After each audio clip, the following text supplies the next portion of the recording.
Good morning, everyone. Today is Saturday, January 3rd, and today we do a RODY update to see where we stand as of the end of the week for our options trading journey. Talk about some new things we've been trying and this, that, and the other thing. Maybe cover some questions, maybe talk about nothing, or maybe just take a nap. I don't know. The options are endless here. But anyway, Bitcoin update here. What's going on? We got about 89,000. Yeah, whoopee freaking do. I know. But yeah, at least it's not tanking with everything going on with Venezuela or whatever and whatnot with Trump. So we'll take no reaction as a good reaction, right? So yeah, that's that. So now there's a lot to cover here. So I'll try to make this make sense and make not too boring. So this spreadsheet, again, I do share this spreadsheet, the template. It's in the Discord under the spreadsheets channel. Okay, so you can just download it. And I think it may come as Excel, but it's really a Google Sheet spreadsheet. So let me know, or let the Discord people know, and myself as well, if you have issues. All right, and we'll figure it out. But hopefully the formulas and everything does work. But if not, like I said, we'll figure it out. All right, so I'm going to skim through a couple things, the sample tab, the definitions, the kind of self-explanatory. So again, right now, really just two main strategies that we're looking at. The one that we call the RODY, I think you guys are familiar with. It's the synthetic combo, with the downside protection, right? And then we sell weekly calls on it. And then we have the Zebra, which is newer, which I should probably zoom in so you could even read this, but it's just similar type of strategy, but I'll say more of a bullish play. Buy two calls, sell one call, long dated expiration. I chose about a year, and then sell weekly calls on, again, this number one is the Zebra, but we're really calling this the Zicket because it is it's a ticket. And then you're playing around and you're selling weekly calls on one of your tickets. The other ticket, it's kind of in play, locked in. But again, the idea behind it is there's no extrinsic cost. There's no extrinsic premium cost to opening the position, the three legs in number one. All right. And if I read it here, Zebra stands for zero extrinsic back ratio. It's an option strategy. It's a stock replacement technique designed so that the extrinsic of the long options is offset by the extrinsic value of the short option, being the sold call, the longer dated one, resulting in a net extrinsic value of approximately net zero at the time the trade is initiated. Essentially, to save you money, a cheap version instead of buying the stock or doing a leap, right? It's supposed to be a cheaper version of that and then some. But again, we're taking it a step further because we're income players here and we're selling calls on the other leap or the other long call or the other whatever the hell we're calling it.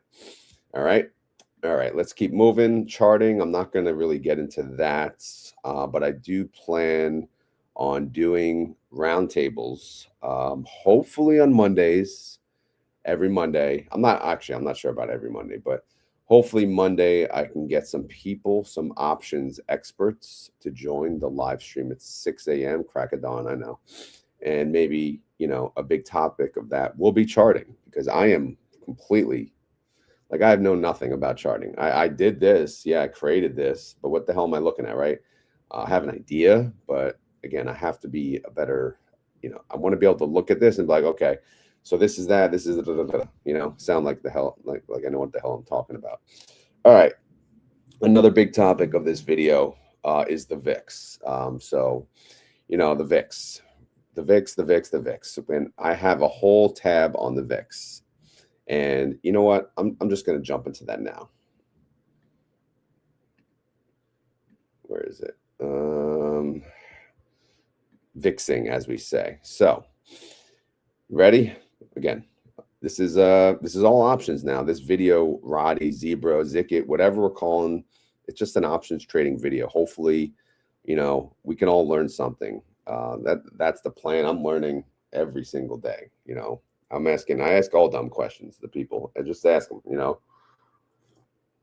Believe me, I know very little, but I know enough to get moving, to get my ass moving.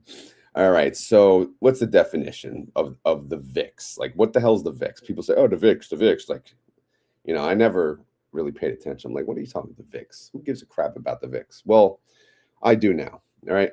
It's a key market indicator measuring the S&P 500's expected volatility over the next 30 days. Okay. Essentially gouging market fear and uncertainty, earning it the nickname fear gauge.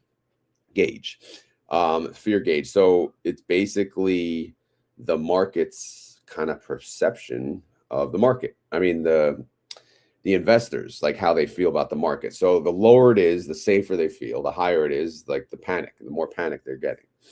And it says here, a high VIX above 30 signals a high fear, big market swing, and investor nervousness, while a low VIX below 20 suggests stability and optimism, helping investors gauge market sentiment and hedge risk. So right now, the VIX is at a 15, right? $15. So that is obviously not 30. It's not above 30. So we are not at a high VIX, situation. So the market is not fearful. The market they're feeling pretty content, they're feeling pretty good about it. I should probably put those other things here. And then I did add some stuff here. So what the hell does this all even mean, right? Well, again, VIX has an options chain. If anything, again, if something has an options chain, we're going to trade it. We're going to play around with it if it's useful, right? You can't buy the VIX, but you can trade the VIX, right? You can buy calls on the VIX. You can do this, you can do that. So why not? Anyway, so here is the historical VIX chart. If you max it out, at least through this is I guess Google. Just Google it. And from what I understand, it almost never goes under $10. Never. It may have hit under 10 one time somewhere in this long range of things, but you could see, okay, there's spikes, big spikes, big spikes. And where does it usually sit? Well, I guess in the $20 range, right? $20 range. And, that's more. And then again, big events. If you go over here, I added a few. Black Monday, 1987, VIX went to 172. I mean, damn, that's a little drastic, but damn, 172, that is fear right there. On 9/11, it looks like the VIX hit a high of 44. In 2008, global financial crisis, it hit about 89. COVID, 85. Yen carry trade, 65. That was in 24. And then last year, tariffs, when Trump announced all these tariffs and the market freaked out in April, the VIX was at about a 60 from what I saw. So again, these are kind of types of events that could make the VIX, jump up in price, which means the market, is worried. So what does that mean for me? Well, again, I have never had really downside protection until I bought the put, again, as part of the RODY play. But I don't think that's enough. I wanted a little additional piece. And I know some people, they trade the UVIX, which is a leverage VIX play, but I wanted to do something a little longer term. And when it comes to leverage plays, you can't really, the further you go, the more damaging it is because of, the erosion of the daily, rebalancing. So what I decided to do is I was going to take a stab at doing a leap on the VIX. So I bought a call. Furthest expiration date I could choose is September 16th, 26. I bought one contract. It was at what, 1484. I bought in the money at 14. I mean, I probably could have saved money and did the 15, but whatever, doesn't matter. Current price looks like it came down a little from when I bought it, but that's all right. But again, this is a 257 DTE play, and it's the IV of the VIX is actually 92%, right? Which means, by the way, I can sell calls on this, but that's another story for another day. But how much did it cost me? It cost me $8, $800, right? So what is the idea behind this? Well, again, if the VIX moves up in price, if it goes up to 14, not 14, if it goes up to 20, 30, 40, 60, God forbid, if something drastic happens, then the value of this leap is going to be greater than what I spent on it, obviously, which hence would increase the value of my portfolio. And then I would make a decision, should I sell this, sell the close to make money? Well, what the hell should I do, right? I don't know. But I wanted to do just one contract because, again, I haven't really looked into this. I mean, I kind of looked into it. There are other plays for the VIX. Someone actually sent me an interesting one, which is a zero cost play, which I'm going to look into as well. But this one, again, this one cost me, but now I consider $800 of my portfolio a defensive play. So again, whatever, use that as whatever percent of your portfolio is your defense. Now I'm playing some defense. I never did before, but again, what am I going to do? Buy puts on everything else? No, I don't want to do that. I want to do this. I think this is fun, honestly, because what if the market freaks out of something stupid, a tweet or this or that, then this spikes up. Okay. I mean, that sucks for the rest of my portfolio, but at least, this will turn into maybe some profit, right? Maybe I'll make some money on this. Again, I'm not comfortable selling covered calls on this just yet, but I could, because it kind of defeats the purpose of the defensive play. Again, hopefully that wasn't too much of the VIXing. Again, I don't know if I'm going to keep the name VIXing. As you know, I like to come up with stupid names. I had repellent as an option, kind of like, but keeping away the bad guys, keeping away the fear. But I don't know. So again, that's long story short. That's my defensive play. All right. Sorry for the long-winded explanation there, but hopefully it helped someone and not put everyone to sleep. All right. Let's talk about open. Open sucks, man. Open. I like open as a long-term lottery ticket, as a buy and hold and pray that they turn into something in the long term, right? Once the housing market gets a little better, once the interest rates drop, once all this other crap happens, maybe it could turn into something big. So in reality, I kind of regret adding, once I got out of it from the warrants, I should not have added it back into RODY. I should have just added it as a hopper, which means it's just a leap, which is, again, a long-term lottery ticket play. And whatever, it is what it is. It's already here. So I'm going to trade it, and I'm going to trade it until November 20th, unless I get assigned or something happens. But again, right now for the open calls, open had a rough week, man. They went down. They're in the $5 range. As you know, my synthetic cost basis is $7. So I like to sell options at my cost basis or above. And I figured, all right, it's getting really hard to. I was going to sell at 650, but to be honest, it wasn't even worth it. So I said, you know what? Because they could jump right back up to 7 rather quickly. So the additional premium I would have gotten to do the 6, is it really? It wasn't to me. I'd rather I'll roll it to the 7. All right. So one other thing I found out, on top of the issue of the multiple contracts and the additional commissions I have to pay, is when I rolled 10 contracts at 4 cents, by the way, 4 cents, it was trading for 4 cents. Only one went through. The other 9 just sat there on its ass, and I left it for like 3 hours and nothing went through.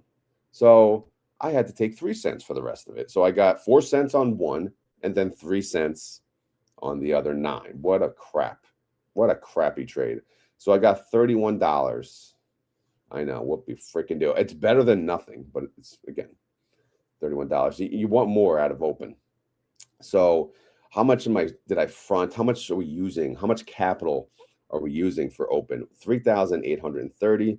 So again, $31. That's a 0.81% ROI for the week. And if I annualize that, again, still decent, 42% considering. So, it is what it is. As far as like the actual value of the synthetic, if I were to close it today, it's an unrealized loss of 560. But again, obviously, because when I started the new position, it was around the $7 range. And now, what are we at? Well, looks like we closed at 607, which, yeah, that's brutal. All right, let's talk about SoFi. SoFi is one of the better ones. Again, I got a synthetic position. I have not been adding to them, but I had a $28 strike. I rolled it, I believe, earlier in the day. So, I should have waited, because look, at the end of the day, it actually went up a little higher, which, if I waited till like 3:50 p.m., this thing would have been very cheap to close, even though it's close to the 28. But I would have got a better premium on the sell to open. All right. But whatever, woulda, coulda, shoulda. You can't, save every trade for freaking 3:50 p.m. on the Friday.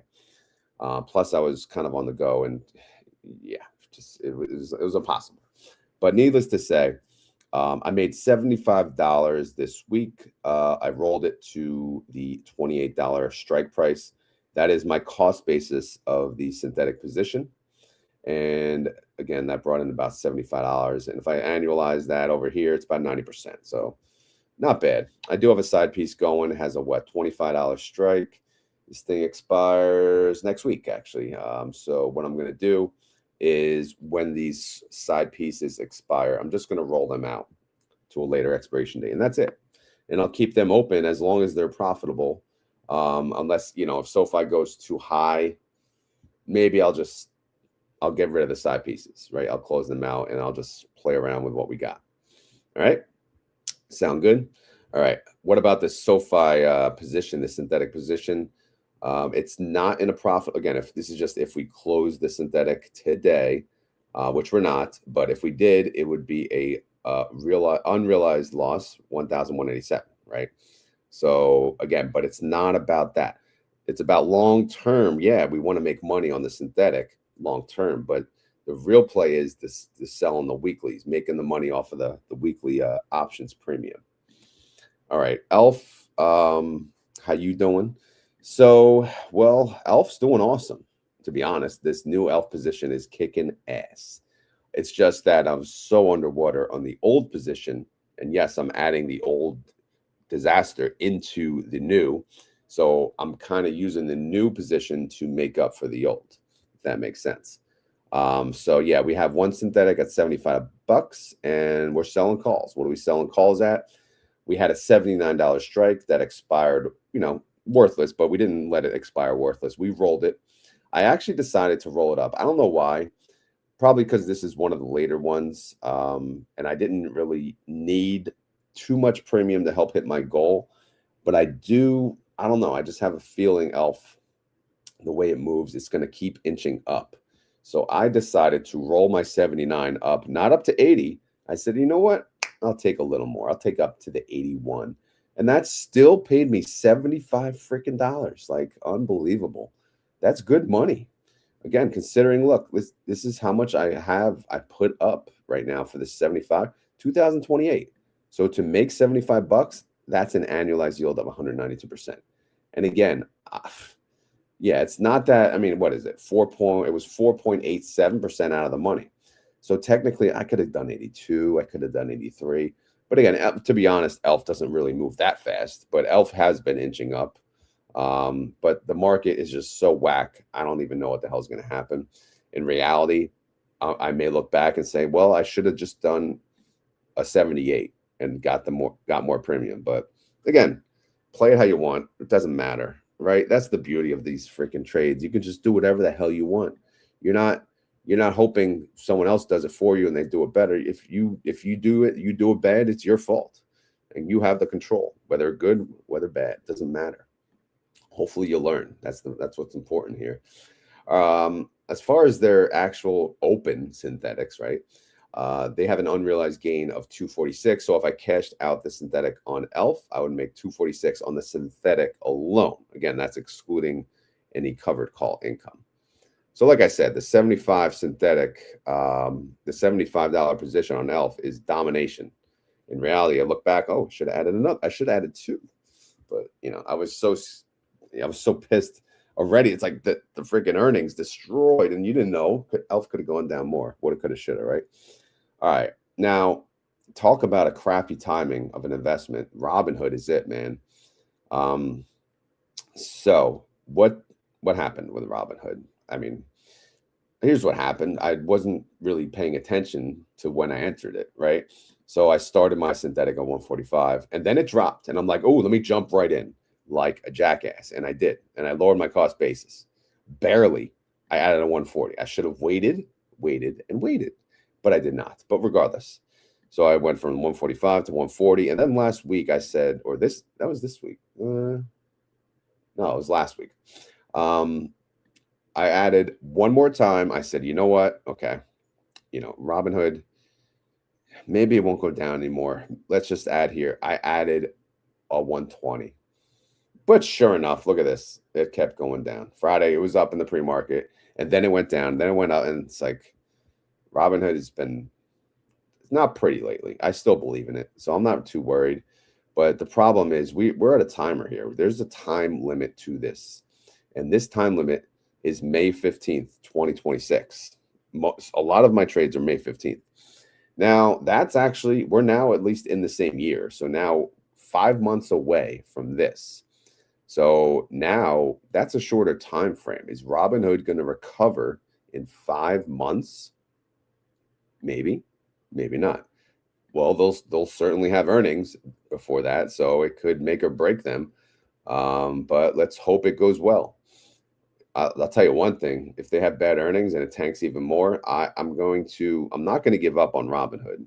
I'm going to reestablish a new Robinhood position with a 1-year DTE, and then I'll just have to almost call it quits on this one. But again, I still have hope on this one. So my cost basis now, which will be located here, is 135. Okay. So 135 is what I had my covered calls on that expired yesterday. Were they safe? Well, of course they were safe because Robinhood don't go up. You know, it was at 115. So whatever. I had to roll it. I tried to roll at 135. It was a joke. The premium was a joke. So I went down one strike, like went to 130. I think it's by fives. So again, 130 is under my cost basis, makes me a little less comfortable, but look at the delta on this thing, 0.04, right? If they use this as probability, 4% chance of getting assigned. So that should make you feel better, but again, you don't want to risk it at all. But look at this, even more of a joke. I got $33 total, $11 per share, 3 contracts, right? No, I'm sorry, 11 cents per share, 3 contracts, 300 shares, $33. This is by far probably my worst Robinhood covered call since I started them. So if I look here, how much am I using on Robinhood? Way too much money. Way too much money. Again, this is probably my worst investment of the gang. $12,719. I made $33. What does that yield me on an annualized basis? 13%. All right. So, you know, is 13% bad? I mean, in this stage, yeah, it's stupid, to be honest. I should have really moved down my strike price, but I can't trust it because Robinhood is just, it could jump, and I don't want to get stuck, and I don't really need Robinhood. I have so many other tickers doing decent, making enough money that it's covering their ass. Right? I can make 0 on Robinhood. I'll be fine.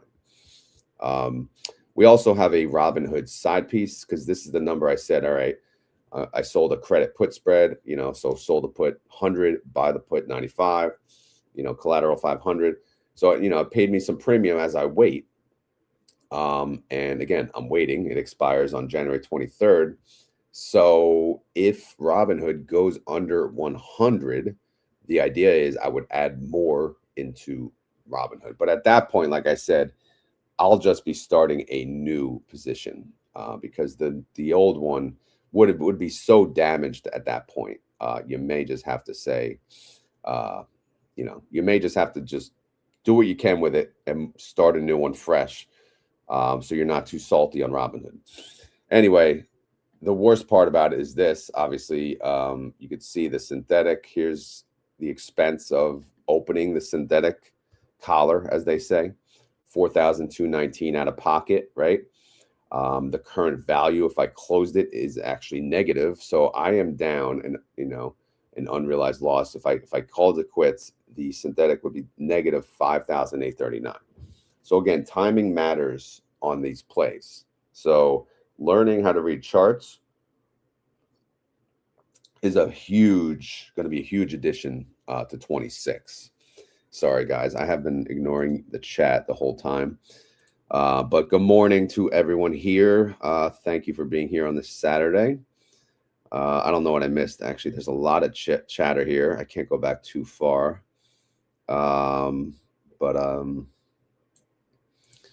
Hey, Bruce. No, yeah, it seems complicated. It's just more work than usual. But once you get it, it's very cool. I like it. I don't know. Yeah, just Vix it. Exactly. That's probably a better name. Just Vix it. Vix it. Roddy Reindeer Fund of Fun. The Fund of Funds. Oh man. SB is here. What's going on, SB? See, SB, he does the leap on the UVIX, right? The leveraged UVIX play. But that usually, I think he does like 3 months out. I like to do, again, I'm trying to keep things more longer term to save myself some time. Thank you, Mr. Fantastic Hero. He's always reposted my stream. I am live on YouTube and X. So Cutterman says Hood will depend on a lot what Bitcoin does. Yes, I agree. And Bitcoin's been Bitcoining. So you're down around 40K. Jeez, man. Yeah, it's I think it'll get better. Things will get better. Good morning, my retirement trading. Thanks for being here. Been testing TNA. I saw you I think you're at the opening or the closing bell, one of them. So congrats on going there. I'm sure it was a fun time. Let us know. All right, so let's move on from this god-awful screen of Robinhood, and let's go to Palantir. Now, Palantir, up until yesterday, was actually solid. I was doing great. And I don't know, I looked yesterday after we left the aquarium, and it was down like 5%. I'm like, what the hell's going on? It just dropped like 5% yesterday? I don't know. But whatever. So anyway, I have a synthetic on Palantir. We have two, right? So the 190 and the 180 as we added them. So they averaged to 185, okay, obviously. So now what we'll look is I had a 185. Again, I rolled this. It was in the money last week. I could have tried to roll it up to the 190, but it was going to cost me money. So I said, I'm going to keep it in the money because, again, we don't know with Palantir. And look at this. It closed at 167. I mean, this thing is insane in the membrane. So I'm glad. I mean, even when I rolled it, it was 175. And then it jumped down even further to 167. So whatever. So the moral of the story is I rolled it to 185. I kept it at 185. That is my cost basis. That is the lowest I want to go. But as seen from Robinhood, I'll go lower if I have to. Paid me $1.08 per share. 2 contracts will pay a total of $216. Now, again, it all matters is how much did you put up for it? How much are you yielding on your money? All right. I put up $10,776 and I made $216 for the week. That's a 2% profit, ROI, whatever you want to call it for the week. If I annualize that, that's 104%.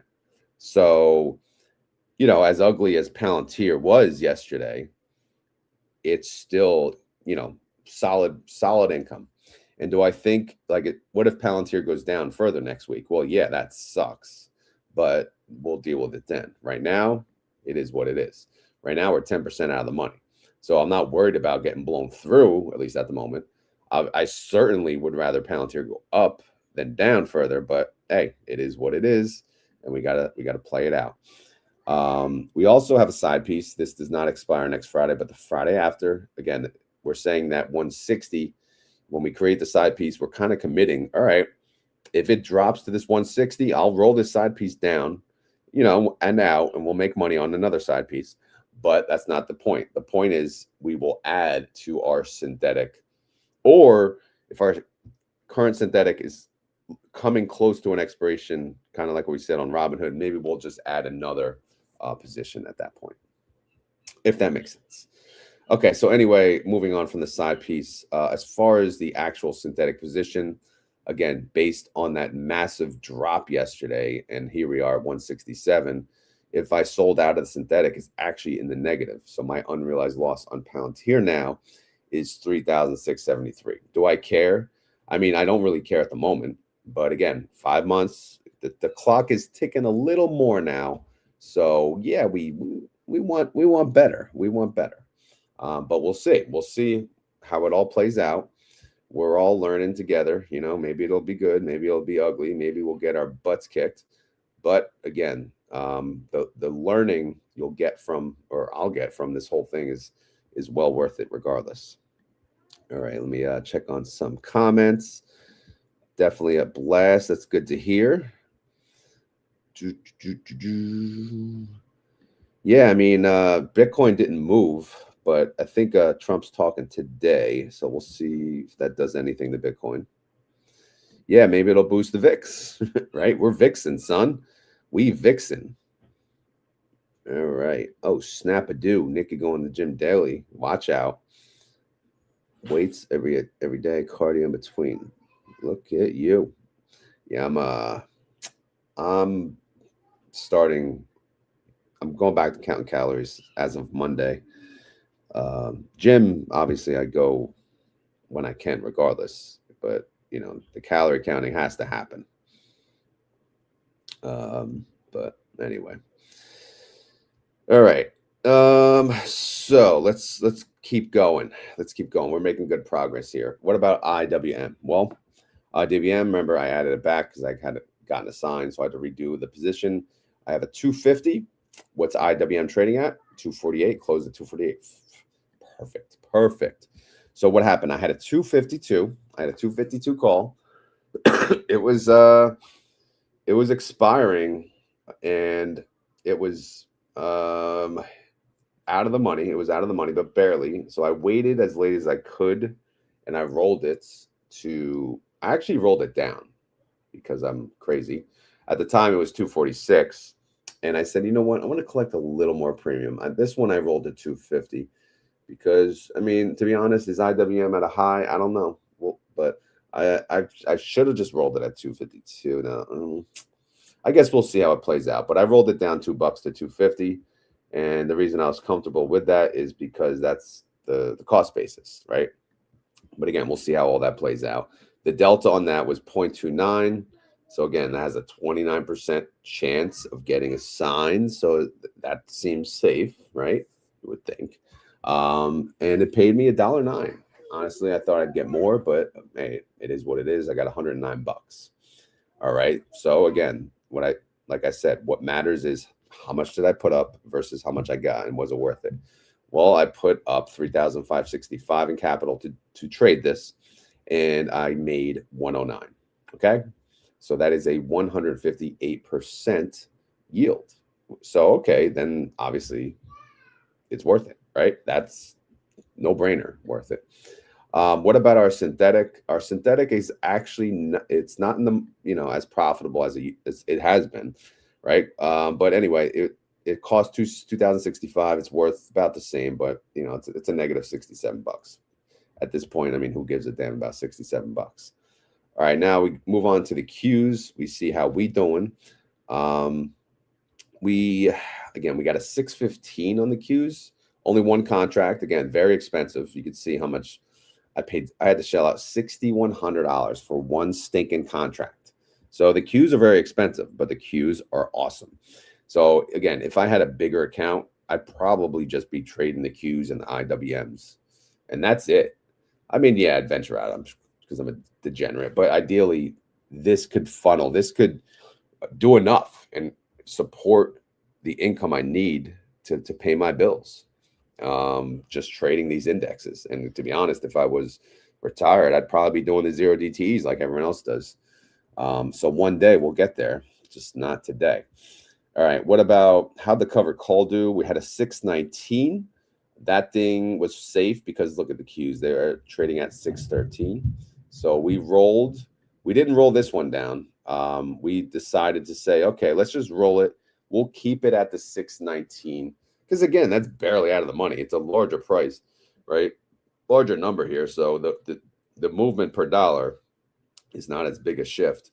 But you can see 1.31% out of the money. The delta, this one had a 30% chance of assignment I'll say had because obviously things changed since I opened that position.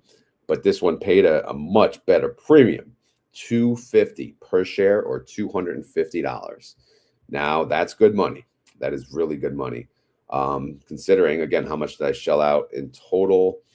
Again, what is the 8,600? Because you're probably confused. You may be confused. You see the synthetic cost, 6,100. Where am I getting the 8,600 number from? I'm getting it from here because I'm adding not only the synthetic cost, but the downside. See this spread, the difference in the put? That's collateral being held against my account. So I'm actually putting up $8,600 in order to sell these calls, right? That's the total amount. So that's the number that I need to use. That's the number that makes sense. So anyway, I made $250 using that type of money. That's a 2.9% ROI for 1 week. And that if you annualize that, sucker, 151%. So is that good money? I mean, obviously, yes. I'm very happy with that. All right. So let me just check up on the comments. Calorie counting works well. I did it before, lost 40 pounds. Yeah, well, of course, yeah, calorie counting is going to work. It's just a pain in the ass. Let's see. I also need to chill with the wine, chill out. Okay. All right, so that's the Qs. As far as the synthetic, what's it worth right now? It's in the negative. Well, not in the negative. It's worth 5,230. But again, I paid 6,100, so that's an unrealized loss of 869. Because again, the market was wishy-washy, right? There was a lot of tax loss harvesting that happened on December 30th and December 31st. And yesterday wasn't exactly a full recovery of that. So, we're still catching up. I think next week will be better for sure. For sure. All right, now we're talking about the Zicket. Again, this is the zebra with the covered call. So in case you missed the other video, I did open a Zicket or zebra or whatever we're calling it. We don't even know what we're calling it. But we're buying 2 leaps basically, and we're selling a 1 long dated call. 2 leaps, 1 call. What does that leave left over? 1 leap, right? And that's the leap we could play with. But so to start to create this position, I had to shell out $3,033. So what am I doing? Again, I'm selling calls on 1 contract every week. So I had a $96 strike. I said my delta will be 0.2 on this zebra, Zicket, whatever, 0.2 or less. Last week we did 0.19. It was a $96 strike. Ended up being more than safe because it dropped actually since then.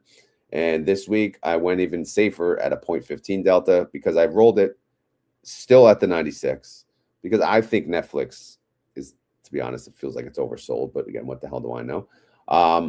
But it paid me $27. Is that good money? Well, again, I had to use $3,033. There is no put spread. There is no collateral on top of this. Whatever the expense is, it's out of pocket. That's it, $3,033. So I made 53 because, again, the 1229 and the 1-2, that's all this week. So I did 2 trades this week because I started the position this week. Don't get used to that. So that's obviously better money than what we're going to be used to, I think, but we'll see. So anyway, I made 53 bucks after using capital of this, and that's an annualized of 90%. Is that good? Sure. As far as the synthetic, it's negative unrealized of 313 because, again, since I opened the position, Netflix has gone down in value. That's a trend for me, by the way. When I start any position, it automatically goes down from there. But the idea is long term, we hope that it recovers because this has an expiration date of January of next year. So we still have many days. All right. We talked about hoppers before. Like I said, once I'm done with open on the RODY, I'm going to be adding more hoppers. I have these, but these are a joke because you can see, obviously, this was like one of my first leaps ever. I never even did a leap, but obviously I did it when open was at like 950, and I should not have done that.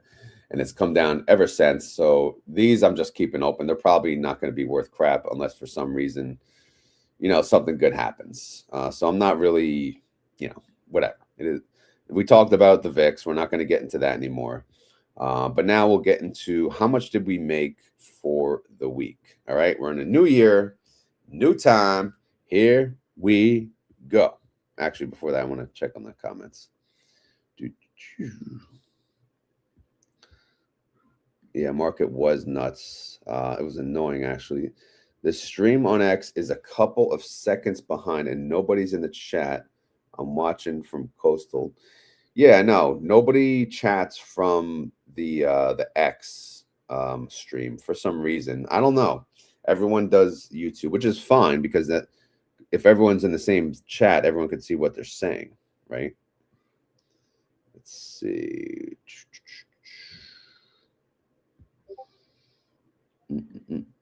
Rod, me too. I get into anything and it drops, yet holding long term, I have faith it will rise. There we go. We got someone in the chat. See? So if anyone else is in the X chat, you have a friend. His name is Roger. Roger that, sir. So thank you, Roger, for making the chat alive. All right. Anyway, so recap for the week, I made $842. I used total capital of $48,855, which again, that's not most, but it's a lot of my portfolio. That is a weekly return of 1.72%. If I annualize that, that's 89%. Again, I'm just trying to make or yield, I should say, 50%. Also, while I'm doing that, I want to have capital appreciation or stay capital flat. Worst case, it's capital flat. Right now, and you'll see in a second, I am down a lot on these on capital because, again, when I open the positions, the market went, and it's like, okay. But again, it's a long-term play. You have to let the whole thing play out. All right. So anyway, if I made $842 per week, that would be, I'm sorry, never mind. This is a year-to-date income. Actually, so this needs to restart with what? Be year-to-date income. Yeah, C10. So this is just C10. So we're starting over. 842, new year. If I annualize the 842, if I made that every single week, that would be $43,000 a year. Yeah, I'm not living off that. So let's not even think about retiring. However, I haven't done my new portfolio update, but I will. But since I did it, my weekly goal is $765 per week. I know there's 5 weeks, by the way, or there's 5 Fridays in January. I'm not using that to my advantage. I'm still, making the goal as if there was 4. because again, not all the days from this one counted in this week, right? Although most of them did. But regardless, this is the goal, 765. It's a reasonable goal. Obviously, I made 842, so I have a surplus this week of $76. But again, there was some good this week. There were some bad, but it balanced out, right? Again, the idea is on the, hopefully you're choosing things that move up in the long term. And as you wait over that period, you're just going to collect premium on the volatility of the market. That's basically it, right? So far, yes, we're collecting premium on the volatility, but you know, the movement is not there. The movement is not going in the right direction on some of these. All right, here's the proper breakdown. I'll say the pretty breakdown that I share on X and well, wherever else. So yeah, 842. Again, you can see open only paid 31, SoFi 75, ELF 75, Hood 33, Palantir a solid 216, IWM 109, QQQ is the savior at 250, and then we got Netflix up in her at 53 bucks. So not bad, not a bad week. Now this is my ugly tab. Usually I'm pretty happy with the results, but this week, you know, it's not the way we closed on Friday. Not too pretty, but let's see. SB says I was totally capped, and because I did a RODY, I actually lost a little weekly premium. I sold because it went up so much. Well, hey, it's good to have that sometimes too, right? But let's see. Happy New Year, Backyard Prospector. I get to start my 2026 spreadsheet. What kind of spreadsheet you got going? What do you do? Are you doing options or just distributions, dividends? Yeah, MU was crazy yesterday. All right, so anyway, again, this is my portfolio. Let me get I'll do a 150 zoom for you guys. So this is what I hold, all right? I got a little real estate, I got a little financials, consumer staples, more financials, technology, and then 2 indexes, and then I got a little communication services, all right? All with various expiration dates. But again, the idea is long-term. The stock goes up from when you entered the position, all right? So again, what is this breakdown? Well, there's right here, this is how much out of pocket we spend. Right here, this is how much premium we have made so far. And then this is the risk from the puts, the collateral, the additional collateral, the additional downside that we could have because of the put spread, right? Because again, we're doing you know, we're selling puts, we're buying a call, selling put, just like, you know, the YieldMax, the synthetic combo. But we are doing, you know, we are buying a put for additional protection. You know, we're doing the collar, as they say. So this, you know, it leaves it with this. This is the risk, the additional downside risk on all of these. Did I add the third hood? I don't think I did. Oh my goodness. So this is going to get even uglier. All right. So the put spread risk, I got 7 plus 10. Where's hood? See, it's hard to remember. 7 plus 10 plus, oh yeah, an additional 2,500 plus 13. Oh boy. Oh boy. This is ugly. Plus, I have to, let me go back.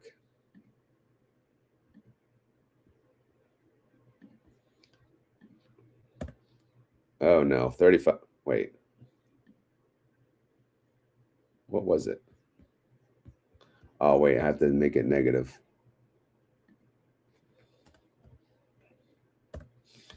All right. Yeah, so Robinhood got a little worse. So those numbers are not going to be pretty. So anyway, yeah, so that's the put spread risk there. You could see, like, out of like the actual out-of-pocket expenses versus income, I am green on one, which is SoFi. I'm coming up on green on Palantir, and everyone else, it's just going to take a little more time. But the ones that you'd be more concerned about is the closer expiration dates. ELF, again, keep in mind this has the 125 disaster that was, and we're coming from behind on there. So I'm not too worried about ELF. In fact, I should probably add to ELF, but I will if they tank. I don't want to, you know, again, rush anything because it ended up being a mistake. All right, so again, as far as income out go, we are green on SoFi. Again, we're working our way up on the others. Then when it comes to total at risk, again, as at, this is with the downside. You can see my exposure. The highest exposure is Robinhood at 24%. Again, I believe in Robinhood. I'm a fan of Robinhood. Robinhood is the reason I got into investing. Their platform, they do nothing but upgrades.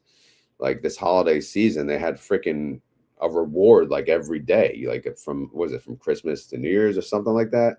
Like who does that? Like that's fun. They do things like that. Now they're making up some banking platform. So, them I believe in. And then we got Palantir, who's got some government contracts, whatever. Just want to be a part of that, but that's a big chunk of my portfolio. Ideally, I want the indexes to be that bigger chunk, but right now that's not the case. In due time, it will be. But yeah, that's my full. Again, this is out of the full exposure of all of them. All right, so now if I look at where do we stand, this is basically the total synthetic, the value versus how much it costs, and then how much it's worth net, and then adding in, the covered calls. And if this number here on row 18 is positive, then so far we are at the very moment we are in a profit. So on open, believe it or not, we are in a profit of 12%. It's hard to even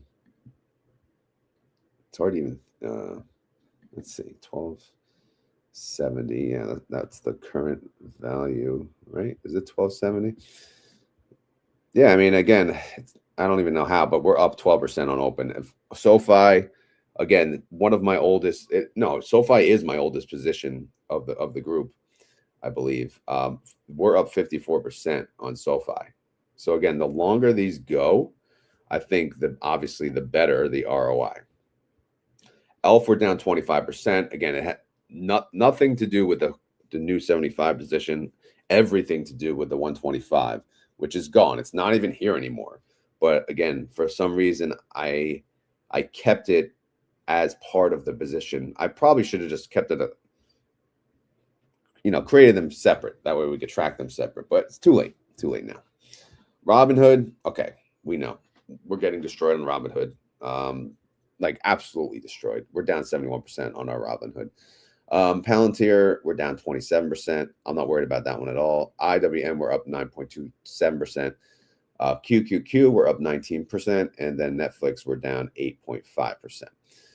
But again, keep in mind, Netflix, we just started it. So it's going to take some time. And we just started it, and Netflix did go down since we started it. So obviously, we did not make enough in covered calls to offset whatever damage that did already.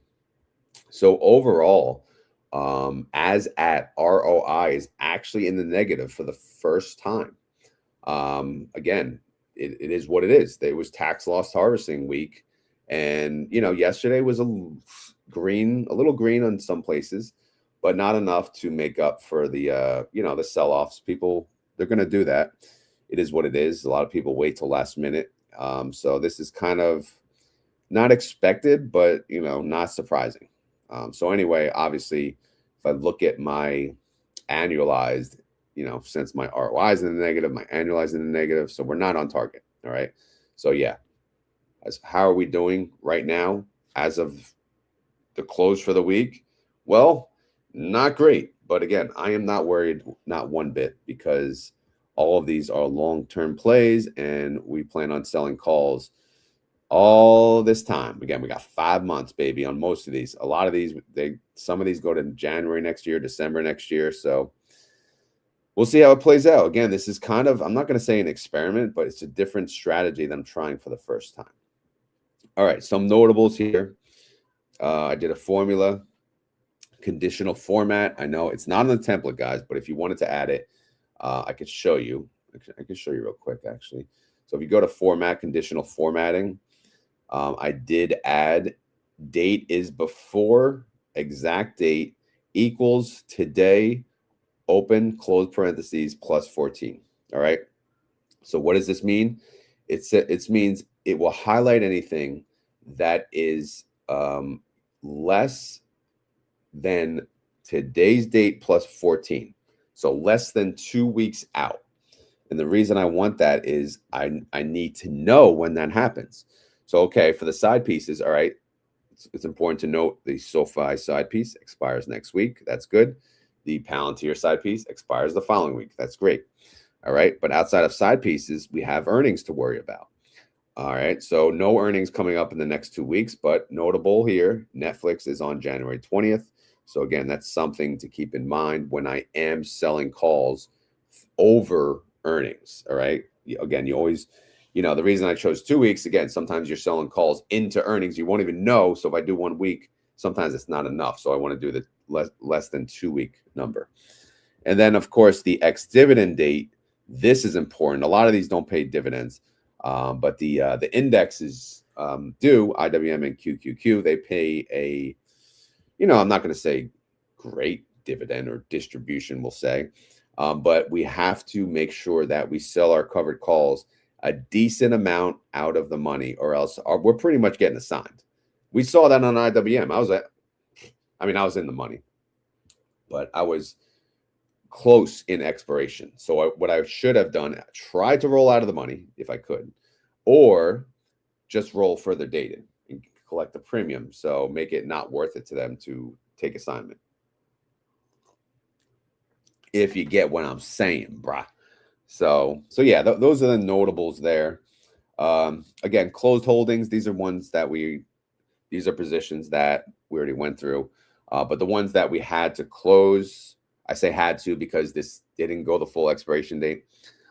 We had to because either assignment or because they issued warrants and it's a pain in the ass. Obviously, that's open. But anyway, both were green when they closed out, which, so far so good, which is good. But if I added my ELF here, that would have been a disaster. But right now, again, it's not there because it's part of the other thing. And then, of course, I added the sectors to keep an eye on.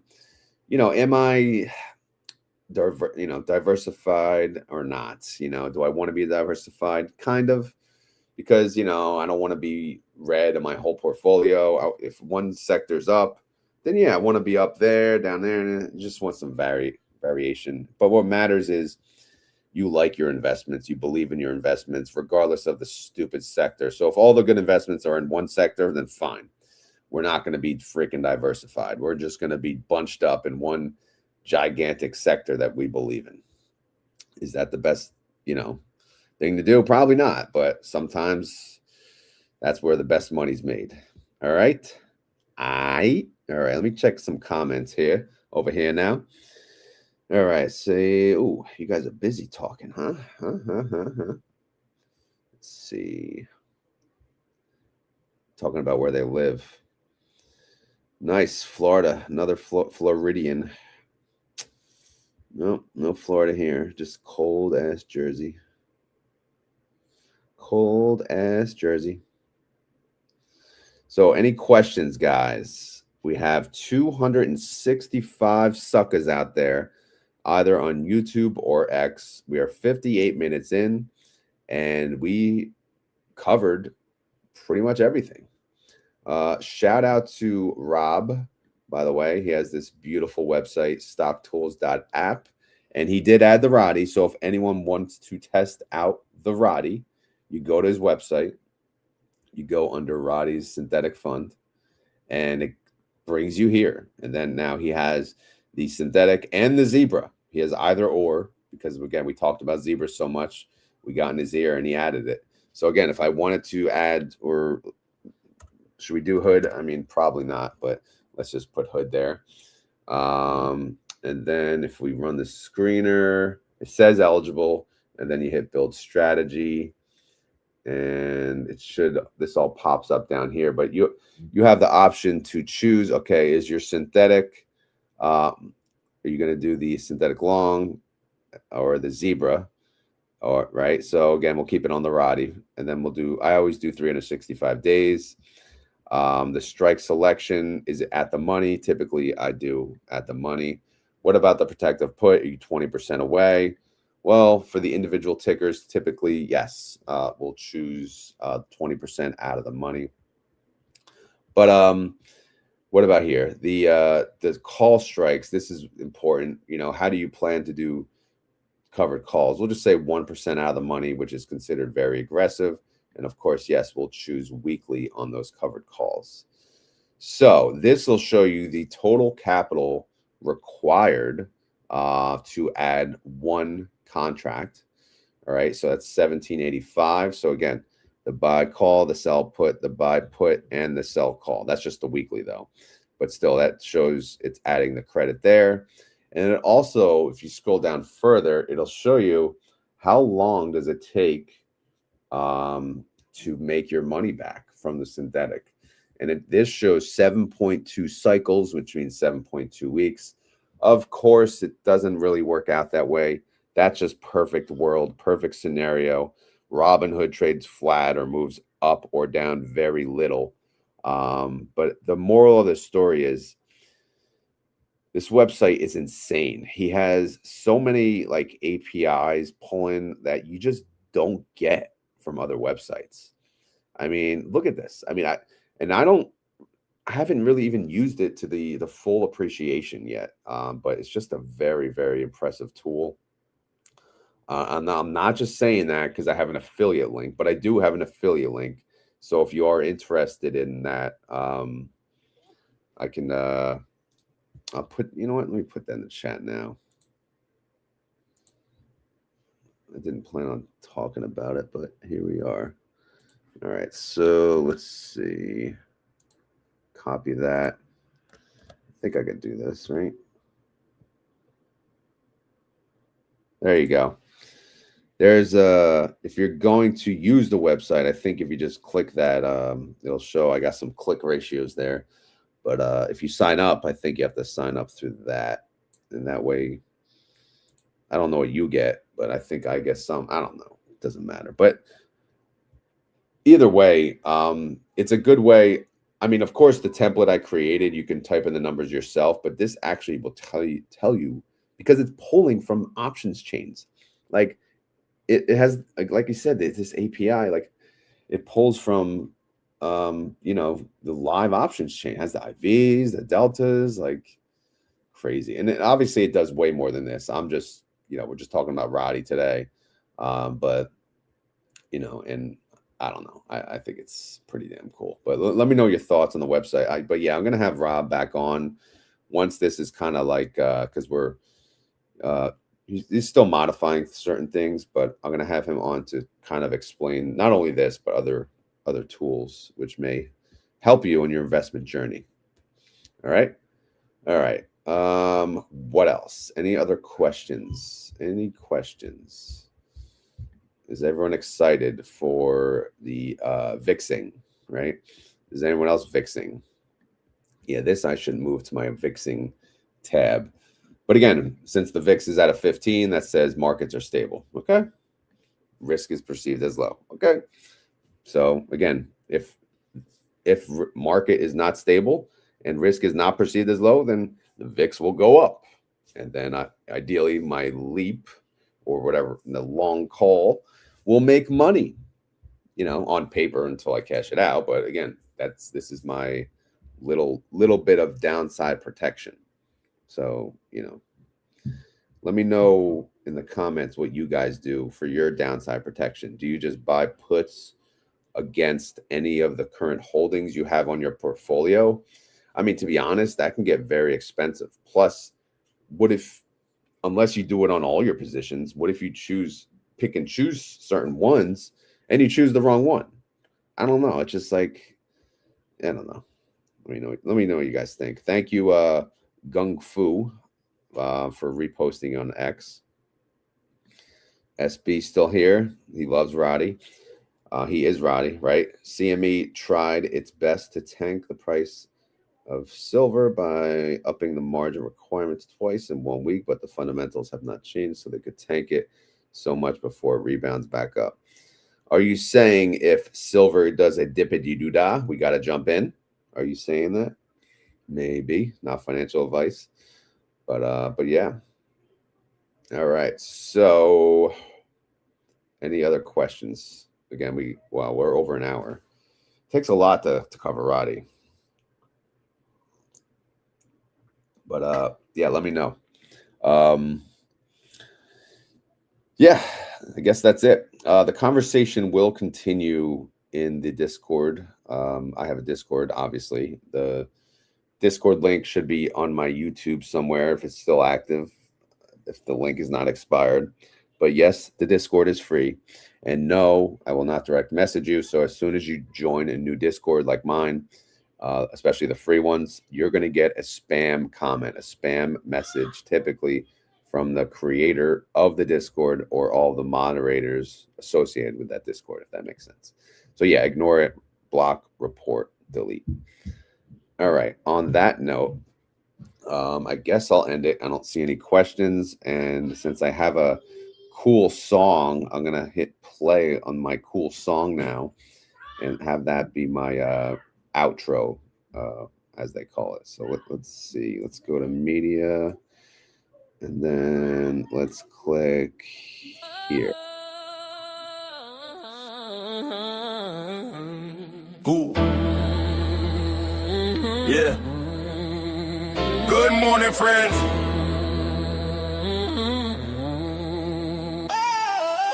R to the O to the D. Retire on dividends, you know me.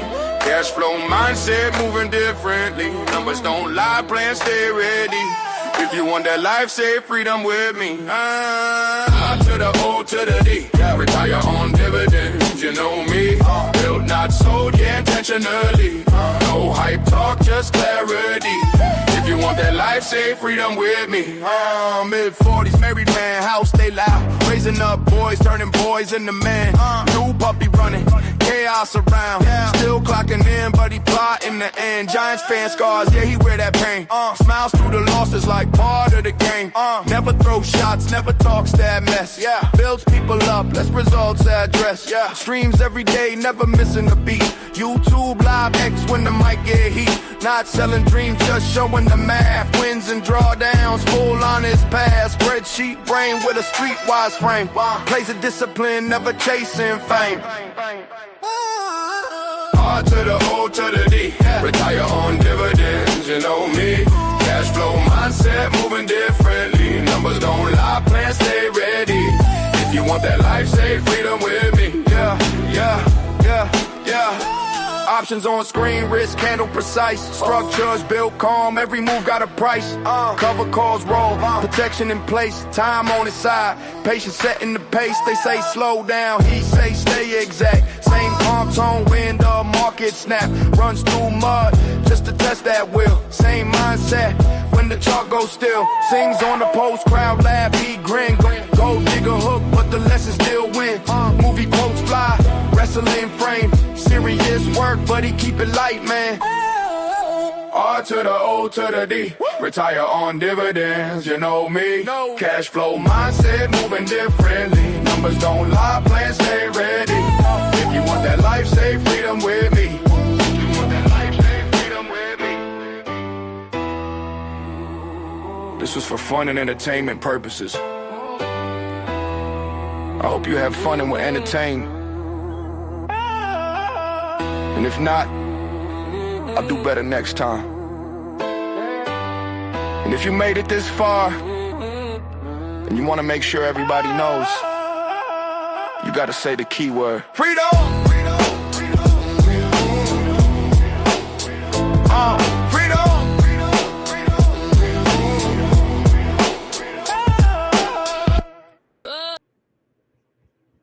Oh yeah, as always, this is not financial advice. I am not a financial advisor, and this video was for fun and entertainment. So hopefully you had fun. Hopefully you're entertained.